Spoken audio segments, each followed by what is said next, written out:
Dismayado si Agriculture Secretary Francisco Chu Laurel sa naging pahayag ni Vice President Sara Duterte na kumukwestiyon sa kalidad ng bigas ng National Food Authority na ibibenta ng 20 pesos per kilo. Sinabi ni Secretary Laurel na labis silang nasaktan ng sabihin ng bise na ang ibibentang bigas ay hindi pang tao kundi pang hayop. Masakit yun at may pride din naman kami at we're trying to do our best to do the job that yung aming mandato, and part of it is giving the best quality rice that we can process for the consumers. Ang pagbibenta ng murang bigas ay upang mapagaan ang gastusin ng pamilyang Pilipino, lalong-lalo na sa mga mahihirap na sektor.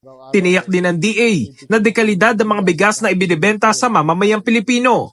Sa ilalim kasi ng batas, may mandatong NFA na bumili lamang ng bigas mula sa mga lokal na magsasaka upang masuportahan ng lokal na agrikultura. Kaya sa pagsasabing ang bigas ng NFA ay pakain lamang sa hayop, ay isa raw paghamak sa kalidad ng bigas ng ating milyong-milyong magsasaka na nagpapakahirap ng husto sa kanilang pagsasaka. Nanawagan naman si Secretary Laurel kay VP Sara na isang tabi ang hindi pagkakaunawaan sa politika at makipagtulungan na lamang sa DA upang matulungan ang araw-araw na pakikipagsapalaran ng mga ordinaryong Pilipino. Sana na lang, imbis na bumatikos ang ating Vice Presidente, who I deeply respect, ay sana tumulong na lang sa aming programang ito para sa lahat naman ng mamamayan nito.